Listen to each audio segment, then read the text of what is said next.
Olá, meninos! Hoje nós estamos aqui para estar dando início ao capítulo 11, tá certo? Iremos falar sobre o reino fungi, basicamente o reino que é constituído pelos fungos, tá bem? Logo de início, vamos falar um pouquinho sobre os fungos no nosso cotidiano. Basicamente, quem nunca viu ou experimentou uma receita que estava repleta de cogumelos, por exemplo, ou até mesmo a questão de você ter esquecido um pedaço de bolo, como tem aqui no slide, ou um pedaço de um pão na embalagem, você esqueceu, e depois você lembrou. E quando você encontrou, ele estava repleto de pontos verdes, ele já estava com alguns fungos, tá certo? Tanto o saboroso cogumelo quanto podemos dizer que eles são inconvenientes, né? Inconvenientes mofos, eles participam do reino fungi. E tanto existem cogumelos que são comestíveis, que nós seres humanos podemos comer, como também existem cogumelos que são nocivos à espécie humana quando nós ingerimos, tá certo? Basicamente, deixa eu passar aqui.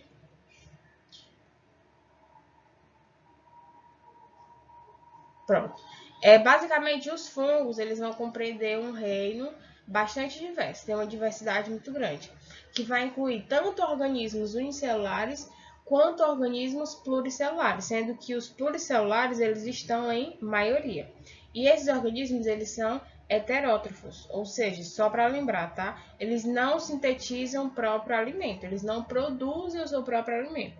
E no caso em termos de importância econômica, professora, eles são excelentes na questão de fonte de alimento, como nós falamos sobre o champignon, que ele é rico em vitaminas. Basicamente, a gente pode também estar citando a questão das leveduras, que são fungos unicelulares, e elas podem ser encontradas, no caso, elas podem ser utilizadas tanto na produção de pão, quanto na fabricação de algumas bebidas alcoólicas, como vocês podem estar vendo aqui no caso do vinho, tá certo? Falando um pouquinho agora sobre a estrutura corporal dos fungos, quando nós pegamos os fungos pluricelulares, como vocês podem estar vendo aqui nessa figura, esses fungos pluricelulares, eles são filamentosos. Mas como assim, professor? Eles são formados por um conjunto de filamentos, que são chamados de hifas. Vocês podem estar observando aqui que a tia está marcando para vocês.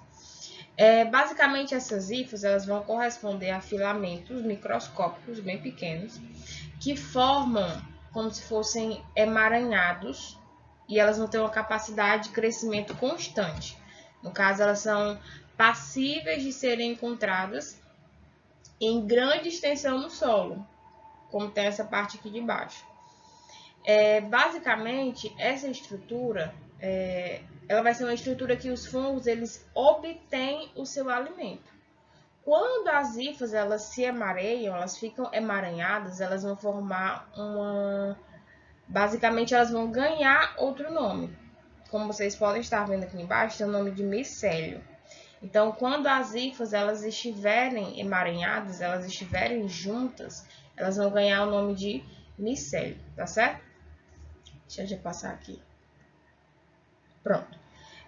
Basicamente, como a tia já falou, né? Conjunto de hifas, se obtém o seu alimento e o emaranhado de hifas é chamado de micélio. Logo em seguida, vem o chamado corpo de frutificação, tá certo?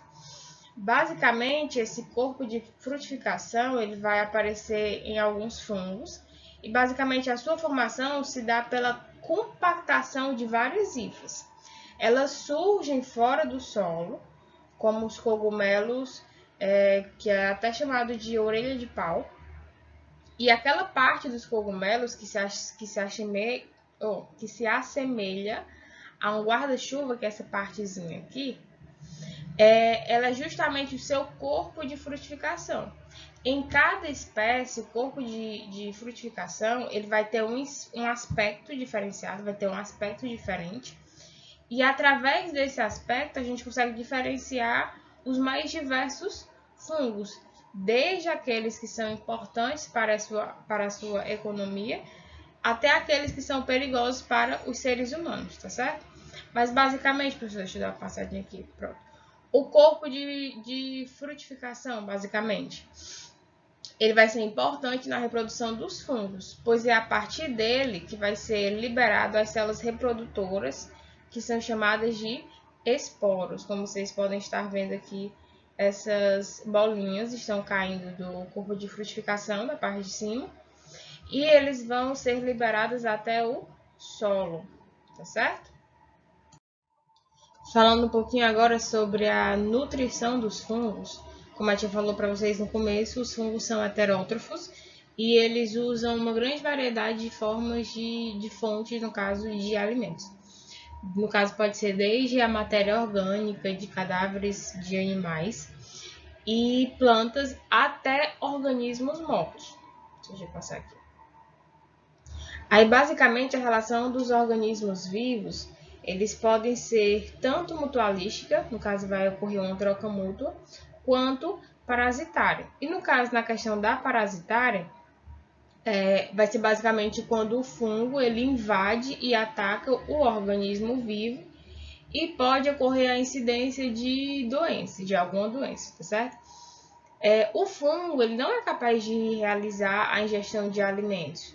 No caso, mas professora, mas como é que ele ingere o seu alimento se ele não consegue estar realizando a ingestão? Ele digere esse alimento fora do seu organismo. O micélio, que eu falei para vocês que no caso era um conjunto de hifas, que no caso, quando elas estão emaranhadas, elas possuem poderosas substâncias que são denominadas de enzimas, que vocês estão vendo aqui, ó, as chamadas enzimas digestivas, que elas são capazes de digerir o alimento que vai servir de fonte de energia para os fungos. Depois dessa digestão, no caso que ela foi realizada externamente, o fungo ele absorve os nutrientes resultantes desse processo, tá certo? Falando um pouquinho agora também sobre a questão da reprodução, os fungos eles podem se reproduzir tanto de forma assexuada quanto de forma sexuada. Quando nós falamos da forma assexuada, vamos pegar aqui os fungos unicelulares. Pode ocorrer por brotamento, tá certo? Tia, nesse processo de brotamento vai surgir uma célula, vocês podem estar vendo aqui, que é conhecida como broto. Normalmente ela se separa do organismo principal e essa célula vai dar origem a um novo indivíduo. Isso para fungos unicelulares, acontece por brotamento. Mas já em fungos pluricelulares vai acontecer por fragmentação.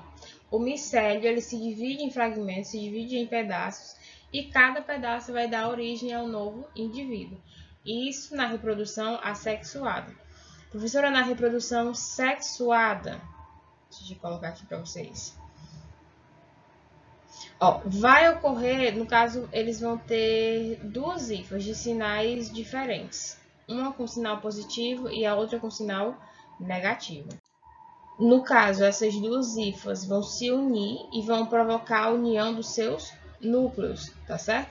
E logo em seguida vai dar origem às células reprodutoras, que são chamadas de zigoto. E logo em seguida vai estar dando origem a um novo indivíduo, tá certo?